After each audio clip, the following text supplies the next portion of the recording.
What if the spirits we encounter aren't bound to places, but to people? What happens when the paranormal doesn't just haunt a house? It follows you home? Tonight, we dive into 7 chilling accounts from witnesses who discovered that moving away doesn't always mean leaving the haunting behind. These aren't just ghost stories. They're warnings that some attachments transcend physical boundaries, some entities choose their people, and sometimes they never let go. Our first witness learned this lesson early.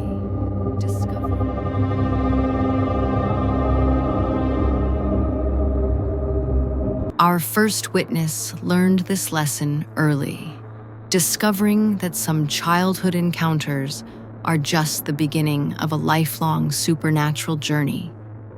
In the sprawling landscape of Los Angeles, where millions of stories unfold beneath the California sun, Michael's tale begins in an apartment that seemed unremarkable until the day everything changed. He was 7 years old, the evening settling into that quiet period when homework takes precedence over play.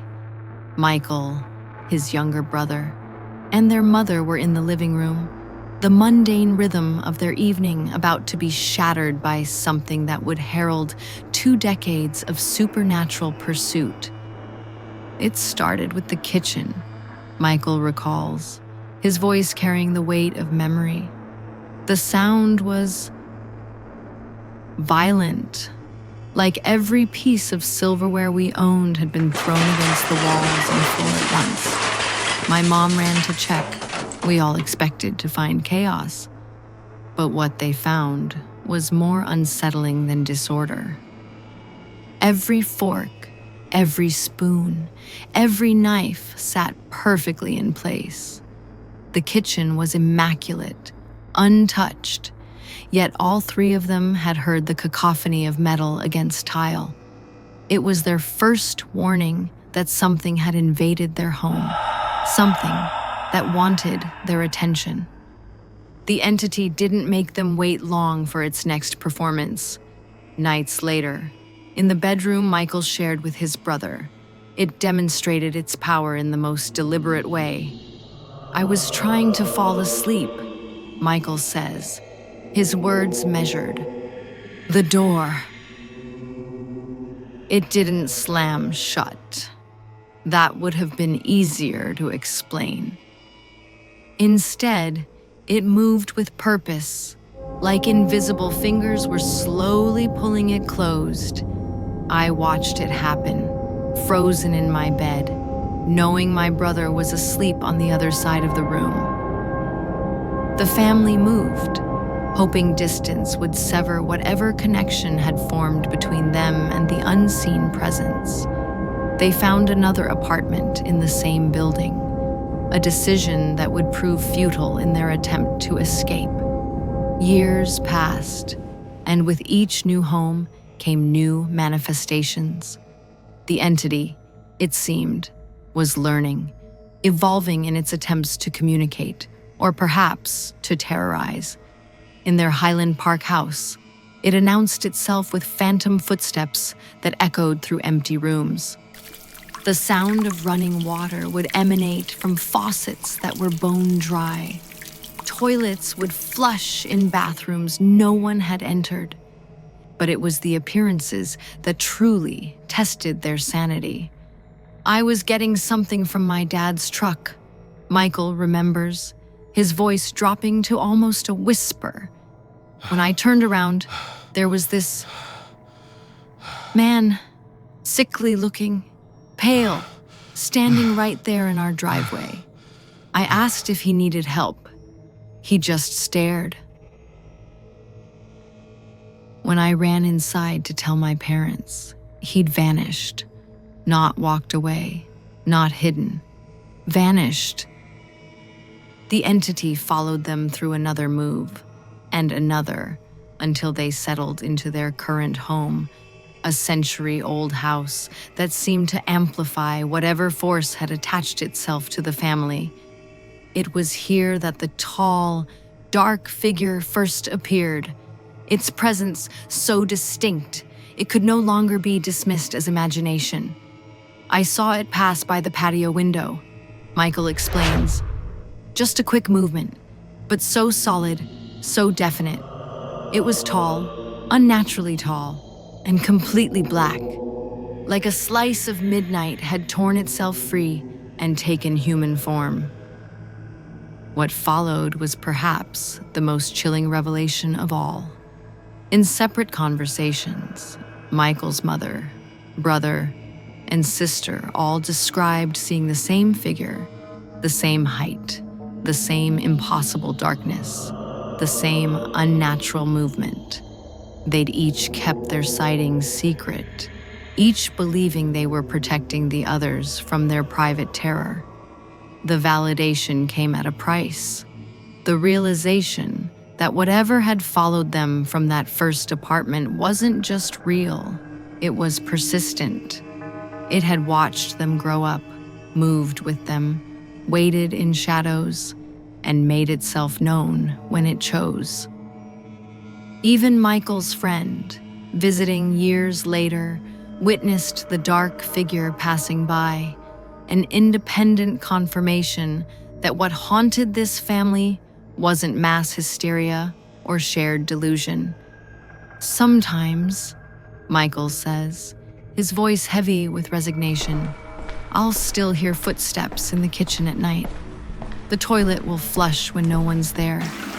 That feeling of being watched. It never really goes away. Whatever it is, whoever it is, it's not just haunting our homes anymore. It's haunting us." But Michael's story, disturbing as it is, represents only the beginning of our journey tonight. Across the Atlantic, another witness was about to discover that some supernatural attachments begin even earlier than childhood, and they're passed down through bloodlines like unwanted inheritances. While Michael's entity followed his family across Los Angeles, another story was unfolding across the Atlantic, one that would challenge everything we understand about when hauntings truly begin. Sometimes, it seems, the spirits don't wait for us to grow up. Sometimes, they're there from the very first breath. In the shadow of ancient German castles, on a military base in Freihung, a young American family was about to discover that their newborn daughter carried more than just her great-grandmother's name. She carried her gift, a gift that had been waiting, dormant, for 3 generations. "She was born like my grandmother," the mother would later explain, her voice trembling with a mix of pride and fear. "A vessel for the supernatural." The trait had thinned through generations. Her own mother could only sense the past. Her aunt could interact with them. Her grandmother heard their whispers. But in this child, the gift bloomed full and vibrant, like a flower that had been waiting centuries to unfold. It began in the nursery. The baby monitor would crackle to life in the dead of night, carrying sounds that no parent expects to hear. Laughter, playful babbling, the unmistakable sound of an infant delighting in attention. But when the mother would rush to check, what she found froze her blood. It was as if someone was standing over her crib, tickling her, she recalls. She would be looking up, laughing at something. Someone we couldn't see. But the moment I turned on the lights, her voice trails off, remembering the screaming, the way her face would turn red, tears streaming. It was like whatever was playing with her didn't want to share her with us. As the child grew, So did the manifestations. Toys would come to life in her presence, dancing around her crib while she clapped and giggled. Electronic playthings would activate without touch, their tinny music and mechanical sounds creating an eerie orchestra in the dead of night. The mother would stand in the doorway, watching stuffed animals move as if guided by invisible hands, while her daughter sat in her crib, the center of a paranormal playground. But it wasn't just the physical manifestations that marked her as different. Even before she could form words, she seemed to be having conversations with unseen presences. She would wave her tiny hands, gesturing as if explaining great mysteries to invisible friends. Toys would be offered to empty corners, held out with the innocent generosity of a child who saw no difference between the living and the dead. The day she started talking, her mother remembers, her first words weren't mama or dada. She was speaking German, perfect German, even though none of us spoke it at home. She was having full conversations with someone. The family began documenting everything, trying to understand the extent of their daughter's connection to the other side. They noticed patterns. Activity would spike during the full moon. Certain rooms would go cold when she entered them, and most tellingly, her grandmother's old possessions would react to her presence. Music boxes playing untouched, old watches ticking to life after decades of silence. It was like the other side had been waiting for her mother explains. Like they knew she was coming, knew she would be able to see them, hear them, be their bridge to our world. The gift, it seemed, had not merely passed down. It had grown stronger, more refined with each generation it slept, until it found the perfect vessel in this child. While her sisters would grow up seeing only occasional shadows, she would walk between worlds, a living link between the realm of the living and whatever lay beyond. Sometimes, her mother whispers, I wonder if they chose her, or if she chose them. There are nights I still hear her laughing in her sleep, still see toys move when she's in the room. The only difference is, now she's old enough to tell us what they're saying. But while this young girl's gift may have been inherited, other witnesses would soon discover that sometimes the spirits choose us for reasons we may never understand. Our next account takes us to a mall where the dead refuse to rest, and one security guard's routine night shift became a descent into supernatural terror. Sarah never believed in ghosts, not until she took the night shift at Westbrook Mall. Built in the 1970s on what was once a Civil War hospital ground, the sprawling shopping center held more than just shuttered storefronts after dark. Between the echoing corridors and empty food courts, something waited in the shadows, watching and following. The first few weeks were normal, Sarah recalls, her fingers drumming nervously on the security desk. Just the usual stuff, checking doors, monitoring cameras, doing my rounds. But then, she pauses, collecting herself. Then the footsteps started. It began in the East Wing, near the old Macy's. The sound of dress shoes clicking against tile, sharp, purposeful steps that would follow her on her rounds. When she'd turn, the footsteps would stop. When she'd continue, they'd resume, always maintaining the same distance, always just out of sight. I tried to rationalize it, she says. The buildings settling, echo from the parking garage, anything that made sense. But then the mannequins started moving. Security footage from that night shows what Sarah had been trying to deny. In the darkened window of a clothing store, a display mannequin slowly turns its head, tracking her movement as she passes.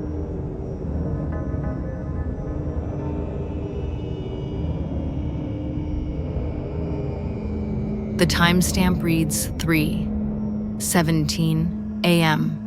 By 3:20, 3 more mannequins had changed positions, their plastic arms reaching toward the corridor. The worst part wasn't even the movement. Sarah shivers. It was their faces. They looked hungry. But the mannequins were just the beginning. As winter approached and the nights grew longer, the activity intensified. The food court became a symphony of phantom sounds. Chairs scraping across floors, trays clattering, snippets of conversation that cut off abruptly when approached. The security cameras would capture orbs of light floating through empty corridors, sometimes forming into vague human shapes before dissipating. One night, I was doing my final round before dawn. Sarah's voice drops to barely above a whisper. I heard children laughing, clear as day, coming from the playground area near the center court. But when I checked the cameras, she pulls up the footage on her phone. The playground sits empty, motionless, yet the audio picks up unmistakable sounds of children playing, giggling, calling out to each other. The breaking point came during a particularly cold December night. Sarah was checking the second floor when every store alarm began blaring simultaneously. Racing to the security office, she found the cameras cycling through views of each store, and in every single one, dark figures moved through the aisles, browsing phantom merchandise, their forms flickering like old television static. They were shopping, she says, still struggling to make sense of it. Just shopping like it was a normal day, except they weren't solid. And when they turned, her voice catches. When they turned, where their faces should have been, there was nothing. Sarah quit the next day. But whatever haunts Westbrook Mall's corridors wasn't content to let her go so easily. Even now, years later and miles away, she still hears phantom footsteps following her at night. Sometimes, passing store windows, she'll catch glimpses of mannequins turning to watch her pass. And on quiet nights, she swears she can still hear those children laughing. But while Sarah's spirit seemed content merely to follow and observe, our next witness would discover that some entities have far more intimate intentions.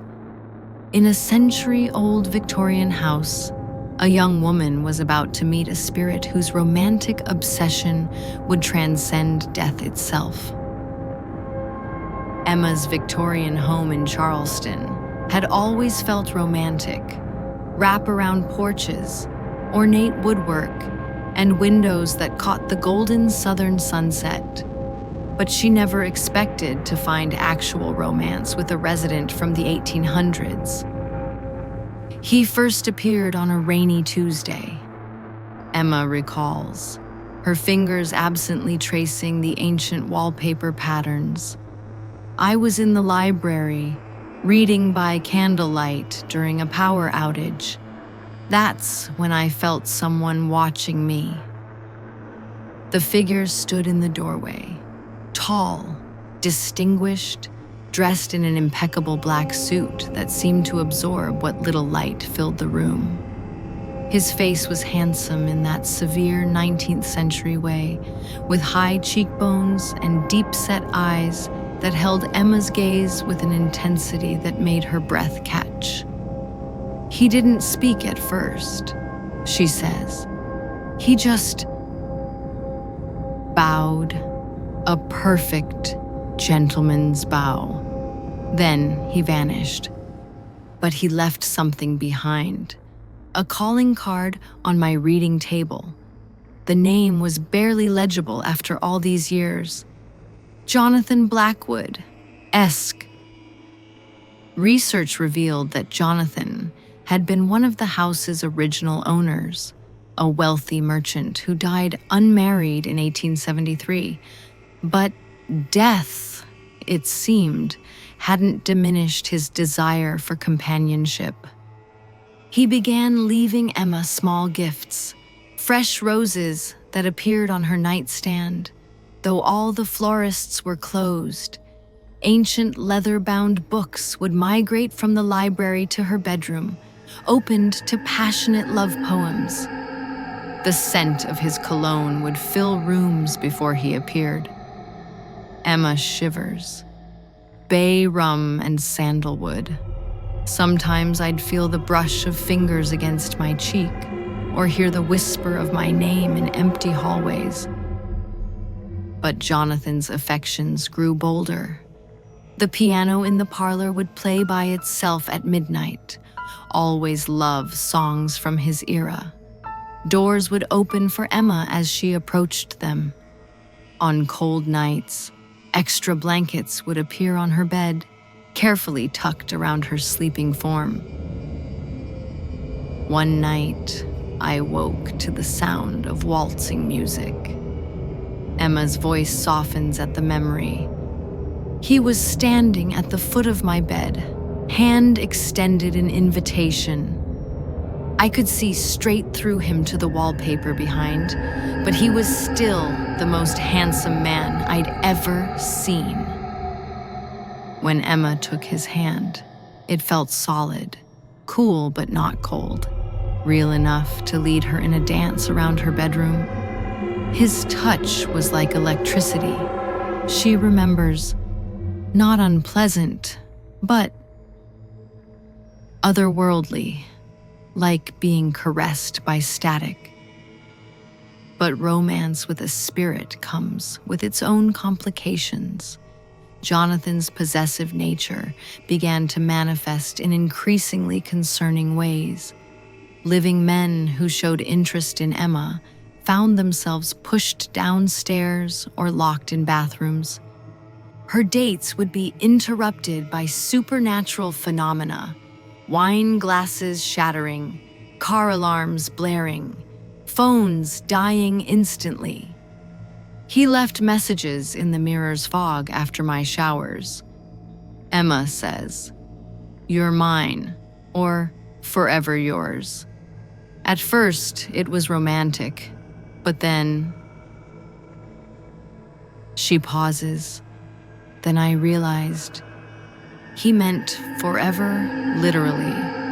He had eternity to wait, and he wanted me to join him. The final straw came when Emma woke one night to find her bedroom transformed. Gas lamps flickered where electric lights should be. The furniture had been replaced with Victorian pieces. And there was Jonathan, more solid than ever, standing by a noose that hung from her ceiling fan. "We can be together properly now, my love." Emma quotes his words with a shudder. That's when I knew I had to leave. Some romances aren't meant to cross the barrier between life and death. But even now, in her new apartment across town, Emma sometimes catches the scent of bay rum and sandalwood. Fresh roses appear on her windowsill, and on quiet nights, she swears she can hear the distant strains of a waltz. While Emma's supernatural suitor showed a dangerous devotion, our next witness was about to discover that some spirits attach themselves not to individuals, but to entire families, passing their presence down through generations like an unwanted inheritance. Legacy. It's a word that usually brings to mind inheritance, family traditions, perhaps an old pocket watch passed down through generations. For the Martinez family, legacy meant something darker, a presence that had watched over their bloodline for 4 generations, moving with them from their ancestral home in Mexico City to their current residence in suburban Arizona. Mi abuela told me the stories when I was little, Maria whispers, her eyes fixed on an old family photo, about how it started with my great-grandmother's mirror. The mirror hung in her great-grandmother's bedroom, an ornate silver piece that had been in the family since the 1890s.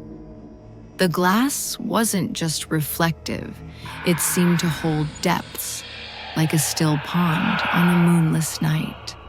And sometimes, in those depths, things moved. It started with handprints, Maria explains. Small ones, like children's hands pressing from the other side of the glass. They would appear in the middle of the night, fade by morning, then reappear the next evening, always in different patterns, always slightly smaller than a living child's hand. The family learned to live with the handprints. They became as routine as sunrise, unsettling, but predictable. Until the day Maria's great-grandmother caught a glimpse of something more in the mirror's surface, the reflection of a small boy, dressed in clothes from another century, standing behind her where no one should have been. She wasn't afraid, Maria says, her voice soft with wonder. She said he looked lost, lonely, like he was searching for something or someone. The boy began appearing regularly, not just in the mirror, but throughout the house. He seemed particularly drawn to the children of each generation. Toys would move on their own. Invisible hands would tug at sleeves. The sound of marbles rolling across wooden floors would echo through empty rooms. My mother told me how he used to play with her, Maria continues. She'd wake up to find her dolls arranged in circles, like they were having tea parties. She'd hear him singing old lullabies in Spanish, songs that had been forgotten for centuries. When the family moved to Arizona, they debated leaving the mirror behind, but something in them knew. The boy wasn't bound to the mirror anymore. He was bound to them. Sure enough, within days of settling into their new home, the handprints reappeared, this time on every reflective surface in the house. He followed us, Maria says, but he brought others with him. The activity expanded. The sounds of children playing became a chorus of voices. Handprints multiplied, varying in size and shape. The spirits seemed to be gathering, drawn to the family like moths to a flame. Last month, my daughter turned 6. Maria's voice trembles. She came to breakfast one morning and asked why we never talked about all her other brothers and sisters, the ones who played with her at night. She described children from every era of our family's history, kids who had died young, babies who never had a chance to grow up. She knew details about them that she couldn't possibly know. The most chilling revelation came when Maria's daughter showed her a drawing. It was a family tree, but not one any living person had taught her. It included branches that had been lost to time, children who had died in the Spanish flu, infants lost to fever, miscarriages that had never been recorded. At the center of it all was the boy from the mirror, watching over them all. Sometimes, Maria says, looking over her shoulder at her own reflection, I wonder if he was ever really alone. Maybe he was just the first to make contact. Maybe our family has always had extras, guardian angels of a different sort. Now, Maria's daughter talks to them openly. She sets extra places at her tea parties for invisible guests. Her toys move in complicated patterns at night. And sometimes, in recordings of her playing alone, other children's voices can be heard answering her questions. We've learned to embrace it, Maria says, but her smile doesn't quite reach her eyes. What else can you do when your family tree has roots in both worlds? But sometimes I wonder what happens when my daughter grows up. Will they follow her too? Will her children inherit this legacy of invisible playmates and midnight gatherings? The hardest part is knowing they're always watching, always waiting, and wondering, what do they want from us in the end? But while the Martinez family's spirits seemed content with playful interaction, our next witness was about to discover that some household haunts have far darker intentions. In a suburban basement, something ancient was stirring, and it had developed a frightening fascination with reflective surfaces. Basements hold secrets. In the dark corners where sunlight never reaches, in the cold spaces beneath suburban homes, some things wait in silence. For Jessica, her family's basement became ground zero for an entity that wouldn't be content staying in the shadows, one that would find increasingly disturbing ways to make its presence known. The mirrors were the first to show us something was wrong. Jessica begins, her hands clasped tightly in her lap. It started small, just fog in places it shouldn't be, condensation forming in perfect circles on the basement bathroom mirror. But then, she pauses, collecting herself. Then we started seeing the handprints. They would appear without warning. Small, child-sized handprints pressed against the mirror's surface from the inside, as if someone was trying to push their way through from the other side. At first, they appeared only in the basement bathroom mirror, always in the early hours of the morning, always gone by sunrise. We tried cleaning them off, Jessica explains, but they would reappear within hours. Perfect little handprints, slightly smaller than my 8-year-old's. And they were warm. The glass around them would be ice cold, but the handprints themselves felt like they'd just been made by someone with a fever. The activity escalated gradually. The handprints began appearing higher up the mirror, as if whatever was making them was growing taller. Then they started showing up on other reflective surfaces, the basement windows, the glass door of the shower, even the blank screen of the basement TV when it was turned off. One night, I went down to do laundry. Jessica's voice wavers. The mirrors were covered in them.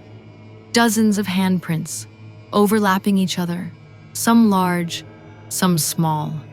And in the center of the bathroom mirror, something had written in the condensation, "Play with me." But it wasn't just visual evidence. The basement had become a repository of unexplained sounds. The bounce of a ball when no ball was present, children's laughter echoing from empty corners, the scratch of chalk on concrete where no chalk marks could be found.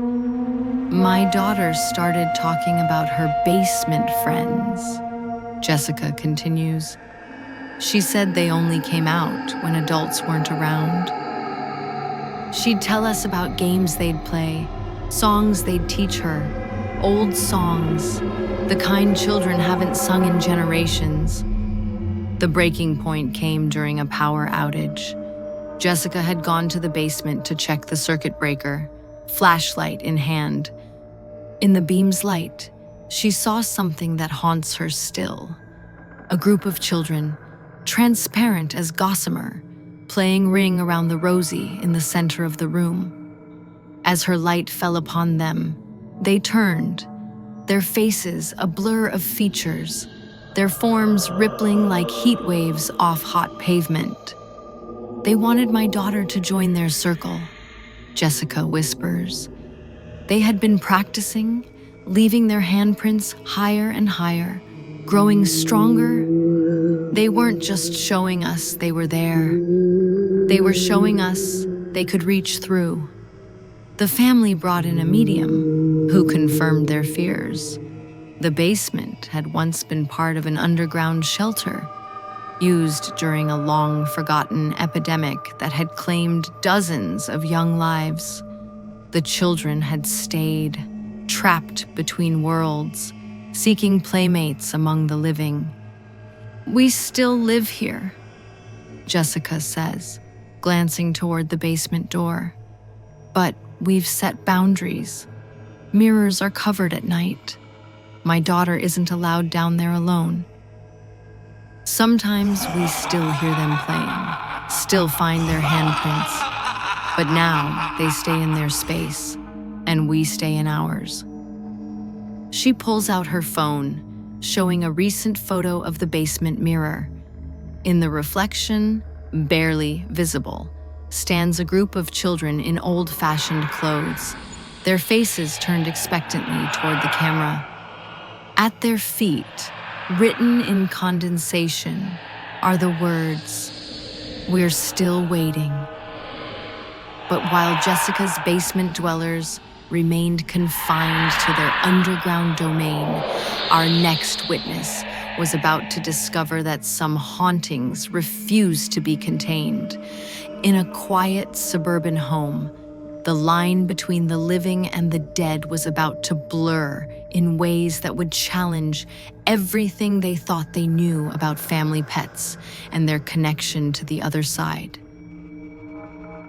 They say animals can see what we can't, that in their innocent wisdom, our pets perceive the threads between worlds that human eyes miss. For the Anderson family in suburban Connecticut, this wasn't just folklore, it was about to become their reality. Their story begins with a cat who wouldn't stop staring at empty chairs, and ends with the realization that sometimes, when our beloved pets seem to be playing with thin air, they're actually greeting familiar faces from the other side. It started with Luna, our Siamese cat. Rachel Anderson recalls, watching her pet stare intently at an empty corner of the living room. She would track something moving across the room, something we couldn't see. At first, we dismissed it as typical cat behavior. But then she started purring at empty chairs, meowing at vacant spaces. Always the same spots. The Anderson family had moved into their Connecticut home just months after losing their grandmother, Eleanor. The house was new construction, no history, no previous owners, no tragic past to explain what was about to unfold. But something about the space seemed to attract both the living and the dead. Our dog Max would wake up in the middle of the night, tail wagging, excited like he was greeting someone he knew, Rachel says. He'd follow invisible paths through the house, stopping at Grandma Eleanor's old rocking chair, waiting patiently like he used to when she was alive. The pet's behavior became increasingly specific. Luna would jump onto the kitchen counter every morning at 7:15, the exact time Eleanor used to prepare her tea. Max would bring his favorite toy to the study at 4 p.m., the hour when Eleanor would always play fetch with him.